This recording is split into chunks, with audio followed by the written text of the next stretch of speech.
My wife yelled, "If you walk out that door, don't you dare come back." I simply said, "I won't." Then I had my lawyer send the divorce filing to the fancy hotel where she was staying with her work husband. Her panicked calls started the moment room service arrived. I, 35 male, stood in our bedroom doorway watching my wife pack. Not her standard black roller bag for the usual work overnights. This was the expensive, cream-colored luggage set. The one reserved for vacations. "Another management summit, Eleanor?" I asked. My voice was quieter than I intended. Eleanor, 32, didn't look up from folding a silk blouse. "It's important. Quarterly planning. You know this." "I know the conference is in a different city," I said. "I also know the hotel you're actually booked at is a 5-star resort, and the reservation has 2 names on it. The second one being Julian." She froze. Then she slowly straightened up and turned to face me. Her expression wasn't guilt, it was annoyance. Pure, undiluted irritation at being inconvenienced. "You've been going through my emails," she accused. "It was open on your tablet, left on the kitchen island. You wanted me to see it, or you're just that sloppy. Which is it?" "You are so paranoid," she hissed, yanking the zipper on the bag. "Julian is my mentor, my boss. This is a team-building exercise for senior staff. You're acting like a child." "A child," I repeated, tasting the word. It tasted like ash. "Right. I'm not the one lying, Eleanor. I'm not the one packing lingerie for a team-building exercise. Just tell me the truth." "The truth?" She laughed, a short, sharp, ugly sound. "The truth is you're boring, Arthur. You're suffocating me with this neediness. God, I can't be around this energy right before a big presentation." She grabbed her handbag and the carry-on. She was actually going to leave, right then. "Eleanor," I said, and my voice was firm now. "If you walk out that door to go meet him, we are done. I am not playing this game anymore."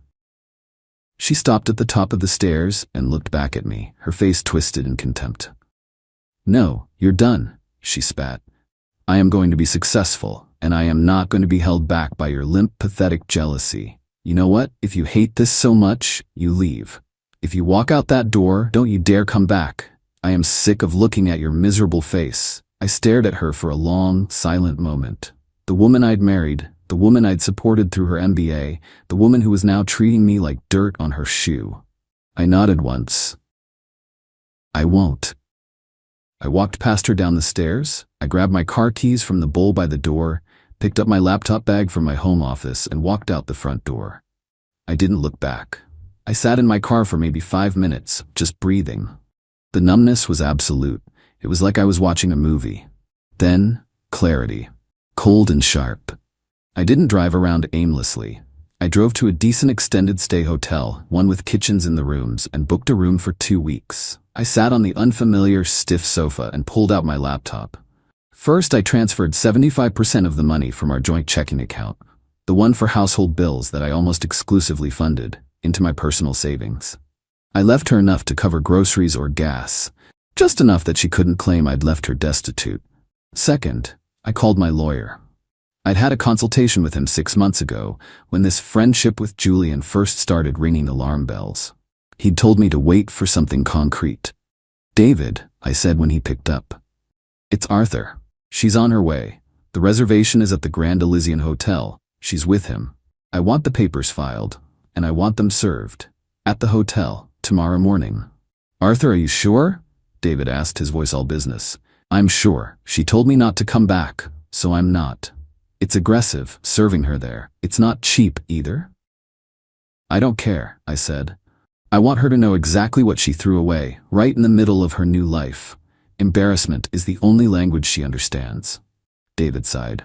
"All right, I'll need a retainer for the emergency filing and the specialized process server. And Arthur, turn your phone off. Or at least don't answer it. It's going to get loud." I paid his retainer online. Then I ordered a pizza to my new, sterile room.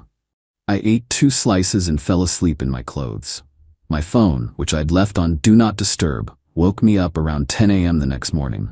It wasn't the ringing, it was the sheer, non-stop vibration against the nightstand. It sounded like an angry hornet. I looked at the screen. 17 missed calls from Eleanor. 8 missed calls from Julian. 4 missed calls from Eleanor's mother. A string of texts that were just a keyboard smash of rage. The first voicemail was from Eleanor. It was 9:15 a.m. She was whispering, but the whisper was screaming. Arthur, what is this? What the hell is this? A man just knocked on my door. He asked if I was Eleanor Vance. He served me divorce papers in front of Julian. Are you insane? The second voicemail, 9:18 a.m. Louder now. You are a psychopath. You did this to humiliate me. Julian is my boss Arthur. You've ruined everything. Call me back right now. You are going to fix this. The third, 9:30 a.m., full-on crying. How could you do this? We were just talking. It was a mistake. Arthur, please, I'm at the hotel. Just come here. We can talk, okay? Just call me, please. Then one from Julian, 9:45 a.m. His voice was condescending, trying to sound like the adult in the room. Look, Arthur, old man, I think we got off on the wrong foot here. Eleanor is... She's very emotional. This move, serving papers at the hotel, it's low class. It's unprofessional. Why don't you be a man, call your wife, and we can all sit down and talk about this when we're back. This isn't the way to handle things. I deleted the voicemails. My lawyer had been right. It was loud. I drank my bad hotel coffee and sent David a text. They've been served. Now what? He replied almost instantly. Now, we locked down assets. The house was yours pre-marriage, correct? Correct, I typed. I've lived there for 10 years, married for 3. Good. That simplifies things. But the appreciation in value during the marriage is community property. We need to sell it to divide it, unless you want to buy her out. I don't want the house, I typed. It's not a home anymore. Sell it. Okay, I'll get the ball rolling on a motion for exclusive use and control of the property for the purpose of its sale. In the meantime, find a new place to live, and do not, under any circumstances, speak to her. I looked at my phone, still buzzing like it was having a seizure. I turned it off, completely. For the first time in my adult life, I just turned it off. I felt a pang, not of regret, but of finality. This was real. I'd just blown up my own life because she'd blown it up first. It was a strange, hollow, and terribly quiet feeling. Then I opened my laptop and started looking for a realtor. Update 1, it's been 2 weeks. I'm now living in a small, furnished one-bedroom apartment I leased for 6 months. It's beige and has no personality, which is exactly what I need right now. The Do Not Disturb sign is permanently on. My lawyer David has been a rock. He handles all communication, and apparently the communication he's been receiving is unhinged. Eleanor and Julian cut their work trip short. They flew back the day after the serving. I know this because Eleanor, finding her keys still worked, I hadn't changed the locks I'd just left, let herself into the house. She was apparently confused to find it empty. No clothes in the closet, no toothbrush in the bathroom. I'd paid a moving company a rush fee to pack up my personal belongings, my clothes, my books, my computer, my father's old desk, and put them in storage. All of her stuff was exactly as she'd left it. Her first call was to David, demanding to know where I was. Eleanor, where is he? Why is all his stuff gone? Is this a joke? Mr. Hayes is securing new living arrangements, as is his right. All communication regarding the property will go through me. He can't just leave. This is my house. He has to come back and talk to me.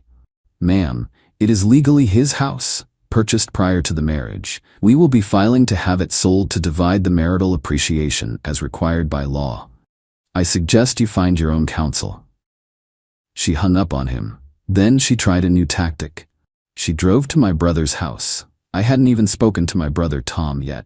She just showed up on his doorstep at 10 p.m. on a Tuesday, pounding on the door. Tom called me immediately after. Arthur, what in the fresh hell is going on? Eleanor was just here, looked like a drowned rat, crying her eyes out. Said you abandoned her and you're selling the house? I sighed, rubbing my temples. Tom, I'm sorry. It's a long story. She was cheating on me with her boss. I served her divorce papers while they were on a work trip together. There was a long silence on Tom's end. Well, damn. Okay. That explains why she kept screaming, you were ruining her career. I thought it was a weird thing to say. Yeah, I'm guessing she's worried Julian's wife is going to find out. She didn't mention the cheating part, Tom said dryly. Just that you were being financially abusive and emotionally unstable. I told her to go home and that we don't appreciate unannounced visits. She did not like that. The entitlement was just staggering.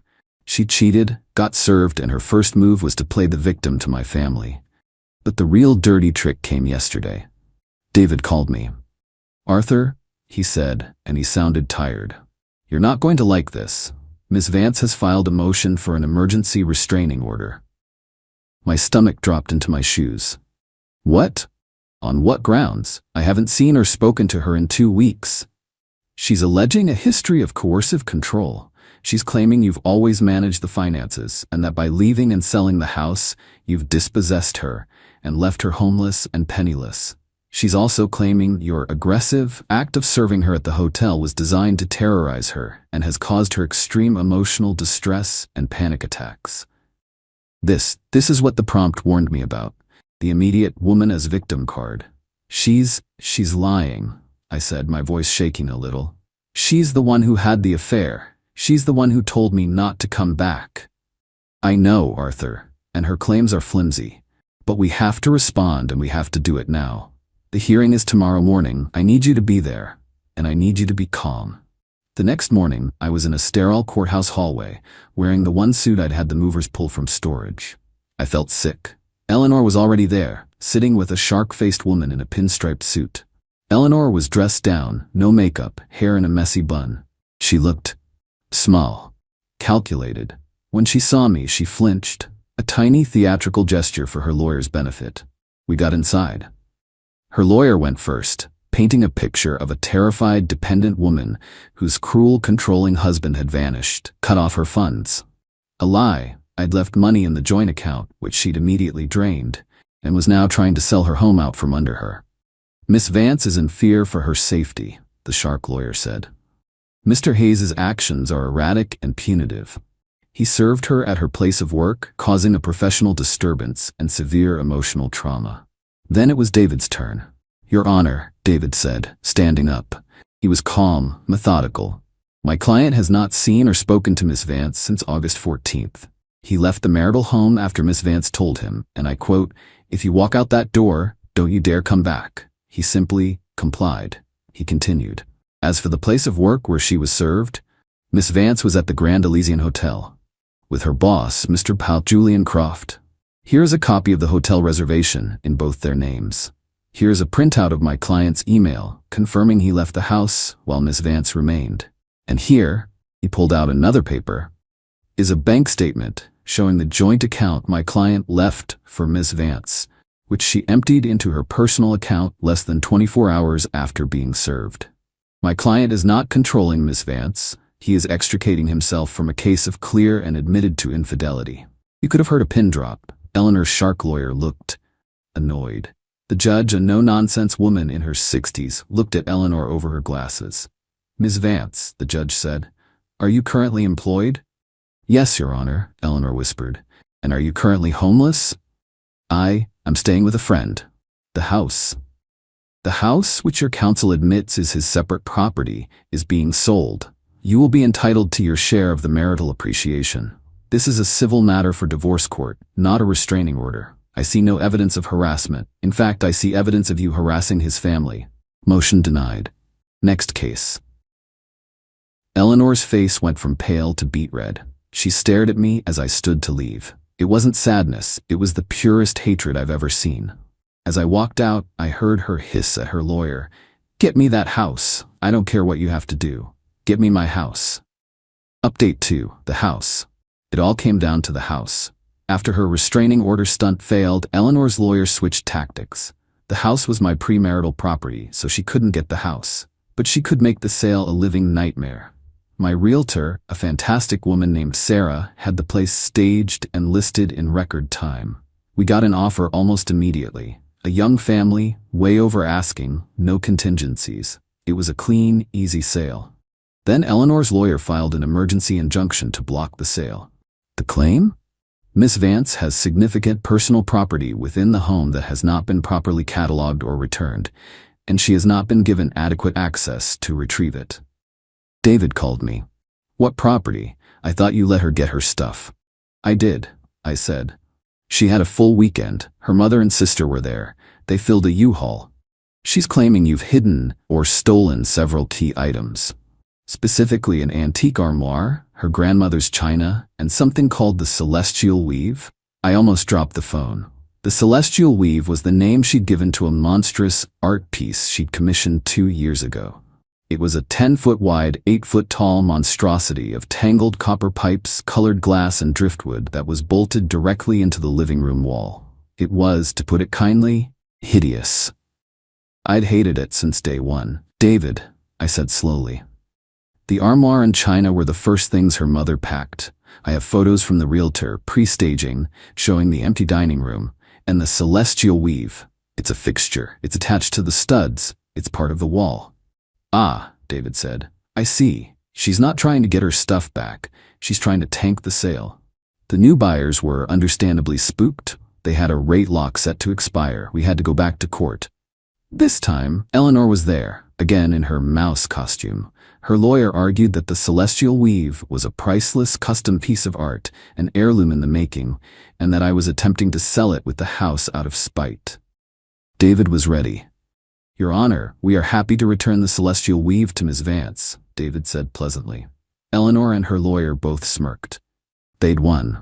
"However," David continued, "as my client stated, it is a legal fixture, bolted into the structure of the home. My client has obtained a quote from a licensed contractor to have it professionally removed, patched, and the wall re-drywalled and painted to match. The cost is $4,800. We will gladly have this done and deliver the art and the bill to Miss Vance, with the amount to be deducted from her share of the proceeds." Eleanor's smirk vanished. "No, he can't. It has to be removed carefully." "This is the careful quote," David said, handing the paper to the judge. "We also have a quote from a junk removal service for $600, her choice." The judge looked at the quote, then at the photo of the thing. "Counselor," the judge said to Eleanor's lawyer, "this is junk. You are wasting the court's time. Your client can either pay $4,800 to have her weave removed, or she can forfeit it. The sale will proceed."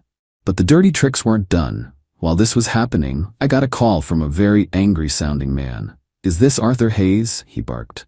"Speaking," I said. "This is Gerald Vance, Eleanor's father. I don't know what kind of sick game you're playing, boy, but you're done. I'm calling my contacts. You think you can embarrass my daughter and throw her out on the street? I'll see to it you never work in this town again. You're finished." He hung up. He wasn't kidding. He's a minor local big shot, owns a string of car dealerships. A week later, my boss called me in.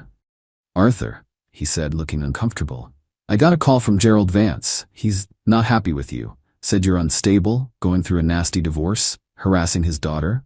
He strongly implied that if we kept you on, his company and his associates would be taking their business elsewhere." My heart pounded. This was it.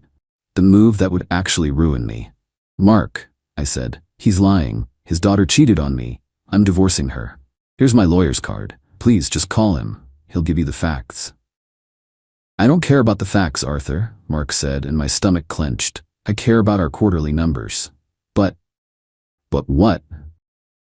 "But I also really, really hate bullies, and Gerald Vance has been leaning on our vendors for years. I told him our internal HR matters are none of his concern. But I'm telling you this, off the record, watch your back. This guy plays dirty, and keep this drama out of the office." I dodged a bullet. But it was close.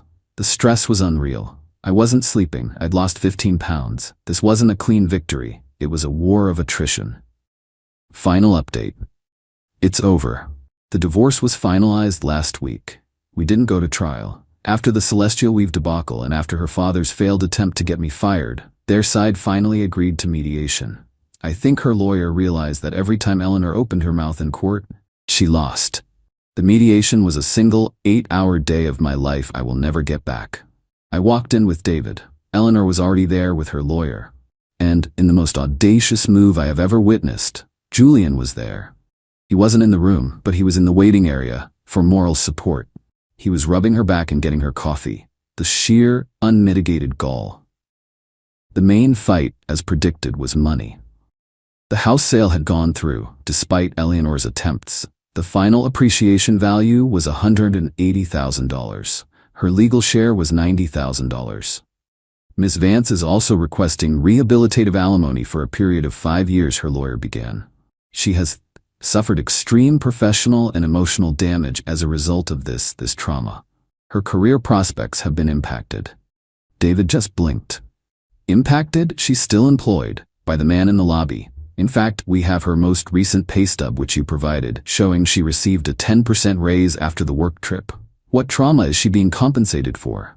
The trauma of the divorce. A divorce she initiated via infidelity. No, Your Honor, we're not paying alimony.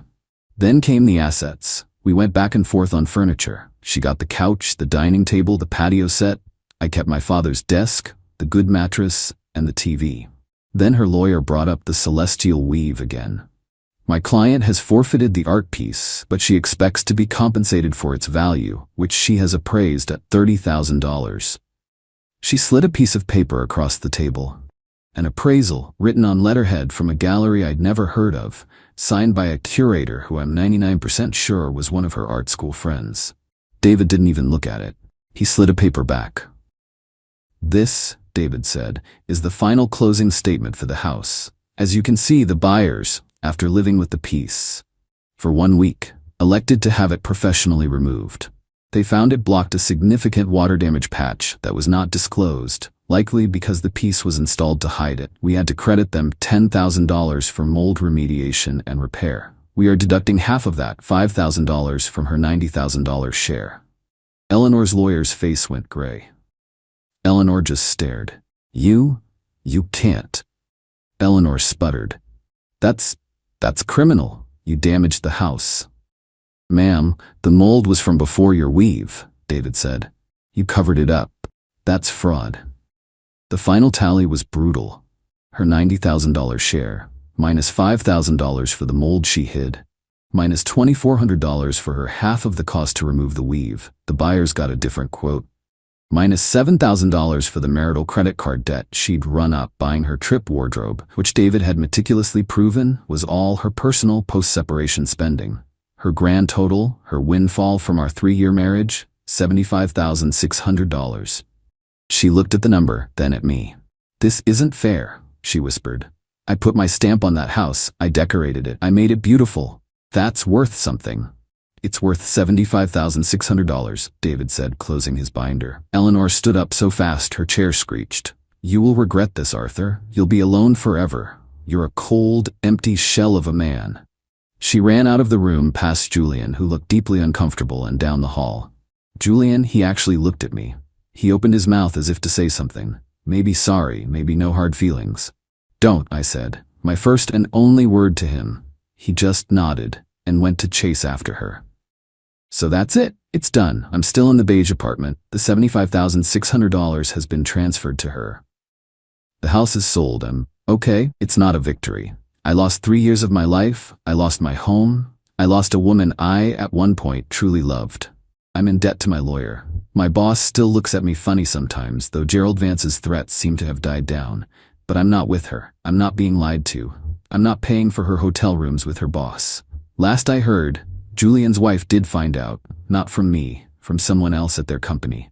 He got transferred to a different branch. Eleanor, I've heard, is not doing well. She's living with her parents.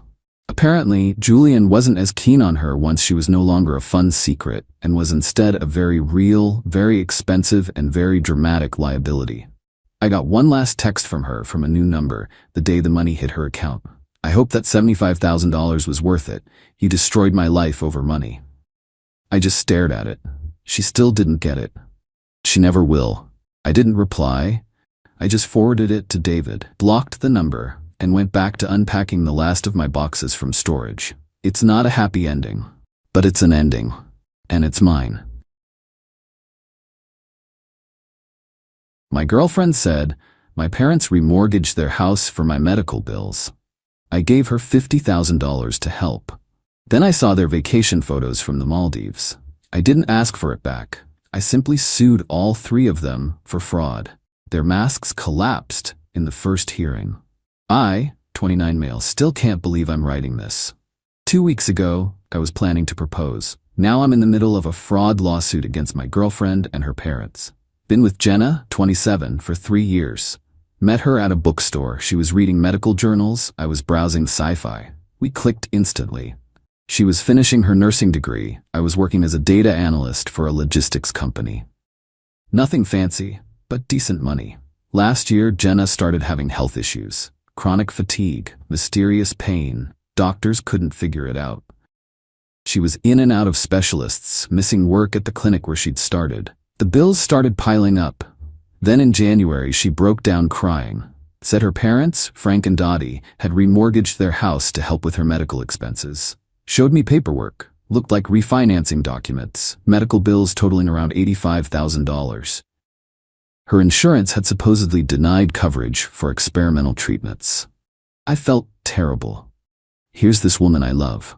Her elderly parents sacrificing their retirement security for her health. I had about $70 saved. Combo of inheritance from my grandpa and being a boring homebody who never spends money. Told her I wanted to help. She cried harder. I can't take your money. You're not taking it. I'm giving it. We're a team. Transferred $50,000 to her account that week. Kept $20 as my emergency fund. She promised to pay me back once she was working full-time again. I told her not to worry about it. Fast forward to 3 weeks ago. I'm at work, mindlessly scrolling Instagram during lunch. Jenna's mom doesn't really understand privacy settings. Her profile is wide open. There it is. Posted 4 days prior. Living our best life in paradise. So blessed. Maldives, family vacation blessed. Photo after photo. Frank and Dottie sipping cocktails on a yacht. Jenna in a designer bikini at an overwater bungalow that I know costs $2,000 a night minimum. Private seaplane transfer, spa treatments, the works. My brain short-circuited. These are people who supposedly just destroyed their financial future for medical bills, kept scrolling, found more photos from the previous week. Timestamps showed they'd been there for 10 days. Did the math. That trip? Minimum $30,000, maybe more. Felt physically sick. Screenshots everything. Then started digging. Called the hospital billing department pretending to be following up on payment plans for Jenna. They had no record of any bills over $3,000, all of which had been paid by insurance months ago.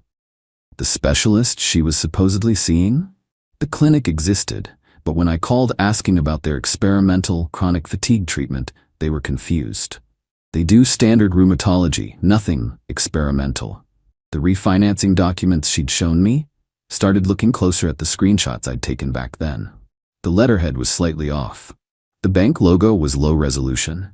Format didn't match actual documents from that bank. I checked their website. They were fake. All of it. That evening, Jenna came over, acting normal, chatting about her day. I pulled up Dottie's Instagram on my laptop. Your mom's vacation photos look nice. The color drained from her face. That's not what it looks like.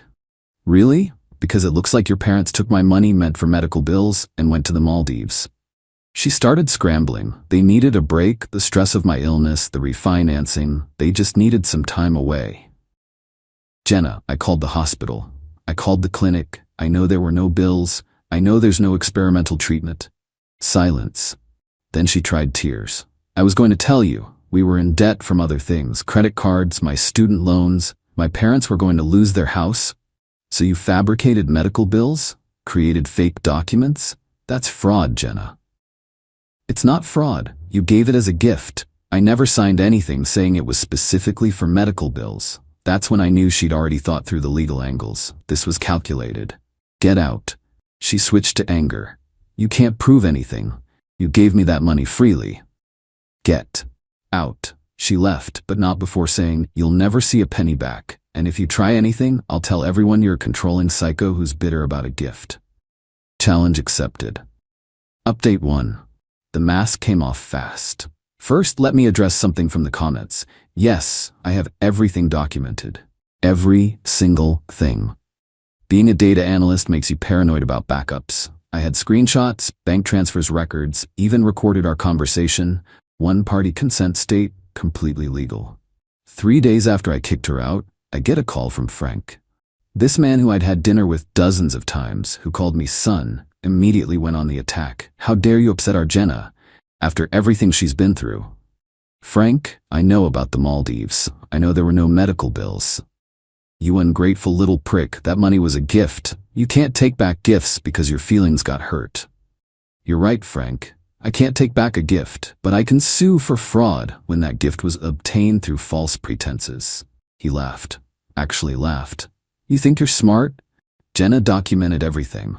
She has texts of you insisting she take the money, you begging to help. No mention of medical bills anywhere in writing. That's when I realized they'd planned this from the start. Jenna had been careful in our text conversations, always discussing her situation or difficulties, but never explicitly connecting them to the money transfer in writing. Frank, she showed me falsified medical documents. That's fraud. Prove it. He hung up. 20 minutes later, Jenna texts from a new number. Baby, I'm sorry. Let's talk. I can explain everything. I love you. I didn't respond. An hour later, if you don't want to talk, that's fine, but I need my things from your apartment. Then, I'm entitled to my belongings. If you don't respond, I'll have to involve the authorities. Then the social media campaign started. Jenna posted a sob story on Facebook about her abusive ex who was punishing her for accepting help during her health crisis, tagged mutual friends. Some reached out to me, concerned. I sent them the Maldives photos and told them to check with the hospital themselves if they doubted me. Most backed off after that. But Dottie went nuclear. She started messaging my mom on Facebook, claiming I was mentally unstable and had control issues. Said I was trying to financially abuse a sick woman. My mom's response was gold. Dottie, I saw your vacation photos. They're lovely. That resort looks expensive. Blocked immediately. Meanwhile, I was busy. Found a lawyer who specialized in fraud cases, Jeremy. Good guy, very straightforward. Looked at everything I had. This is actually a solid case. The falsified documents are key. The fact that they presented specific paperwork, regardless of text messages, shows intent to deceive. The amount makes this criminal fraud in our state. Criminal? If you wanted to pursue it. Right now we can file civil charges. But if they don't settle, we might involve the DA's office. Filed the lawsuit that Friday. Fraud. Seeking full restitution plus legal fees. The papers were served Monday morning. All three of them, Jenna, Frank, and Dottie, named as defendants. The extinction burst, as Reddit calls it, was immediate. 47 missed calls from various numbers. Kidding, it was actually 23, but still. Texts from Jenna ranging from, please don't do this, to you're destroying my family, to I'll ruin your life. Frank left a voicemail. You little shit, you have no idea who you're messing with. I know people, this won't end well for you. Dottie tried the guilt angle, leaving a crying voicemail about how they're good Christian people who made a mistake, and how could I destroy their lives over money. Then came the escalation. Tuesday morning, my manager pulls me aside. Someone had called HR claiming I was embezzling company funds. Anonymous tip. They had to investigate, obviously. I showed them my finances, explained the situation. My manager was pissed. Not at me, at them. This is clear harassment. Document everything. We'll support you if you need us to. Wednesday, I get home to find my apartment door slightly scratched around the lock. Someone had tried to get in. Nothing missing. They didn't succeed, but the intent was clear. Filed a police report, installed a camera immediately. Thursday, Jenna shows up at my gym. Makes a scene. How could you do this to me? I loved you. You're trying to destroy my family. Everyone's staring. I'm on the treadmill just trying to ignore her. She gets louder. You begged me to take that money. Now you're suing me because I went on one vacation? I stopped the treadmill, looked her dead in the eyes, and said loud enough for everyone to hear. You faked cancer bills. You committed fraud. Leave before I call the police. The gym was silent. She turned red, stammered something about me being crazy, and left. Security banned her that day. But here's the best part. Jenna made a crucial mistake. In her anger, she sent a text that night. Fine. You want to play hardball? I'll tell everyone the truth about how you knew the money wasn't just for medical bills, but you gave it anyway, hoping to control me. You knew about my parents' debt and wanted to be the hero. Jeremy was ecstatic when I showed him. She just admitted the medical bills were fake and that there was other debt she was hiding. This is perfect. Update 2. The hearing was yesterday. I need to tell you how spectacularly this went. They showed up looking like they were going to church. Dottie in her Sunday best, Frank in a suit that looked rented, Jenna in a conservative dress I'd never seen before, hair in a bun, minimal makeup. The transformation was obvious. They were playing the innocent, humble family card. Their lawyer was some strip mall guy who looked like he'd rather be anywhere else. Jeremy later told me he recognized him as someone who usually handles traffic tickets. Judge Harrison was an older woman, no-nonsense type, the kind who's seen every sob story and scam in the book. Their lawyer started with the expected defense. This was clearly a gift between romantic partners. My clients never explicitly requested money for medical expenses. The plaintiff is simply experiencing regret over his generosity. Jeremy stood up. Your Honor, we'd like to present Exhibit A. The falsified medical documents appeared on the screen. Jeremy had blown them up, highlighting every inconsistency. The fake letterhead, the wrong formatting, even a typo in the hospital's name. They'd spelled it Medical Center. These documents were presented to my client as proof of medical debt. They're forgeries. Their lawyer scrambled. We were not aware of any forged documents. That's when Jenna broke. Those were just examples, templates, to show him what the bills looked like. The judge's eyebrow went up. Miss Coleman, please don't speak unless addressed. Jeremy continued. Exhibit B, Your Honor. Screenshots of Dottie's Maldives posts, every single one. The yacht, the bungalow, the spa, timestamps showing they were there just weeks after the money transfer. And Exhibit C. Jenna's text admitting she knew the money wasn't for medical bills and that she'd hidden other debts. Their lawyer looked at his clients with an expression that clearly said, "You didn't tell me about this." Frank couldn't contain himself. That vacation was already planned. We used our savings. Judge, Mr. Coleman, you'll have your chance to speak. Your Honor, we also have a recording of Mr. Coleman admitting they planned to manipulate text conversations to avoid mentioning medical bills in writing, specifically to avoid legal consequences. Played the recording of Frank saying Jenna had documented everything and kept mentions of medical bills out of texts. The judge turned to their lawyer. Counselor, were you aware your clients had fabricated medical documents? Your Honor, I was not aware of the full circumstances. She looked at the Coleman family. Let me make sure I understand this. You, pointing at Jenna, created false medical documents. You presented these to the plaintiff. You accepted $50,000 based on these false pretenses. Then your family immediately took a luxury vacation. Is that accurate? Jenna started crying, but not sad tears, angry tears. He wanted to give me that money. He practically forced it on me. I told him no. He insisted. This is just revenge because I broke up with him. We're not broken up, I said before Jeremy could stop me. I ended it when I discovered the fraud. Judge, Miss Coleman, did you or did you not create false medical documents? Silence. Miss Coleman? They weren't. They were just to show him. That's a yes. Did you or did you not present these documents as real medical bills? More silence. Frank exploded. This is ridiculous. We don't have to sit here and be attacked. He gave a gift. You can't take back gifts. The judge's expression went cold. Mr. Coleman, fraud vitiates everything. If a gift is obtained through fraudulent means, it's not a gift, it's theft. Dottie started wailing. We're good people. We go to church. We made a mistake. One mistake shouldn't ruin our lives. Mrs. Coleman, this wasn't a mistake. This was a deliberate, planned deception involving forged documents and manipulation. That's not a mistake. That's a crime. Their lawyer asked for a recess. When we came back, he announced they wanted to settle. Jeremy wasn't having it. Your Honor, given the egregious nature of this fraud and the harassment my client has endured since filing the suit, we're not interested in a settlement at this time. We want a judgment. The judge nodded. I'm inclined to agree. This case will proceed. However, I'm issuing a temporary restraining order. The defendants are not to contact the plaintiff directly or indirectly, not to come within 500 feet of his residence or workplace, and not to make any defamatory statements about him publicly or privately. Jenna lost it.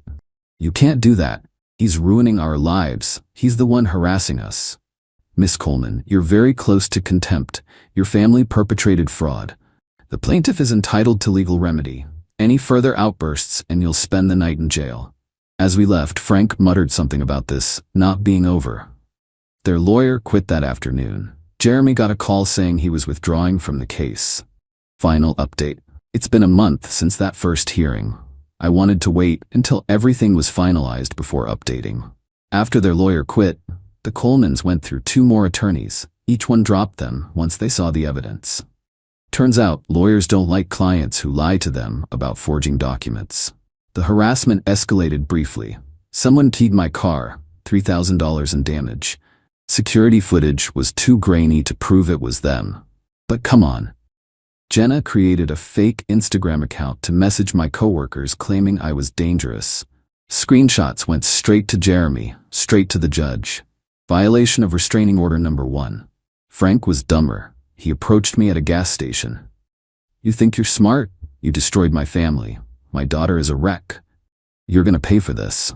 "Frank, you're violating the restraining order. I'm recording this." He grabbed my phone. Bad move. The station had cameras. Assault and violation of restraining order. He spent a weekend in jail. But the real victory came during discovery. Jeremy subpoenaed their bank records. Not only did they use my money for the Maldives trip, but we found something interesting. Jenna had done this before. 2 years before we met, she'd run the same scam on another guy. Fake medical bills, sympathy play, got $30,000. He never sued, probably too embarrassed. But his name was on the transfer receipts to her account, and the timing matched another family vacation to Cancun. This changed everything. Pattern of behavior. Criminal fraud. The DA's office got involved. Suddenly the Colemans wanted to settle. Desperately. Their new lawyer, number 4, called Jeremy. They'd pay back the $50,000 in installments. No admission of guilt. Jeremy laughed. Full amount plus legal fees immediately, and they admit to fraud in writing. Otherwise, we proceed with criminal charges. They had 48 hours to decide. Dottie broke first. She showed up at my mom's house, violating the restraining order again, sobbing about how they'd lose their house. My mom, bless her, recorded everything while telling her to leave. "Please, he's destroying us. Jenna made a mistake. We'll pay him back. We'll sell things. Please make him stop. Mom, your daughter is a con artist. Your family are thieves. Leave my property, or I'm calling the police." They agreed to our terms the next day. $50,000 plus $8,500 in legal fees, due immediately. They had to sell Frank's boat and Dottie's Mercedes. Apparently the house story was partly true. They were in debt, just not from medical bills. Jenna had to move back in with them. She lost her job after the restraining order violations became public record. The signed admission of fraud was beautiful. All 3 admitted to conspiring to defraud me through false medical documents. Jeremy made sure it was airtight, any violation of the agreement or any further harassment, and we'd proceed with criminal charges. Got my money back last week. Every penny. But here's the kicker. Remember the ex-boyfriend they'd scammed? He reached out after hearing about my case through mutual acquaintances. He's now suing them too. With the admission of fraud in my case, his case is basically guaranteed. Last I heard, Frank works nights at a warehouse now. His previous employer let him go after the arrest. Dottie's selling MLM products on Facebook and failing. Jenna tried to start a GoFundMe claiming she was a victim of financial abuse, but it got taken down after multiple people reported it with evidence of the fraud. They're probably going to lose their house after all when the ex-boyfriend wins his case. As for me, I'm in therapy, working through the trust issues this whole thing caused. Started dating again recently, someone who actually shows me her real medical bills when she has them. Kidding, but the transparency in my new relationship is refreshing. The money's back in my savings. Thinking about using it for a down payment on a house with good security cameras. To those asking if I regret going nuclear instead of just accepting the loss, hell no. It wasn't about the money by the end. It was about showing them that their calculated cruelty had consequences. They didn't just steal money, they fabricated an entire illness, manipulated my emotions, made me watch the woman I loved suffer from fake symptoms. They let me lose sleep worrying about her health while they planned vacation activities. That's not a mistake. That's not a momentary lapse in judgment. That's months of deliberate deception. Looking me in the eye every single day and lying. They wanted to play games, they got exactly what they deserved, and now it's public record forever. The best revenge isn't served cold. It's served with legal documentation and a judge who's seen through your BS. Done with this chapter. Moving on.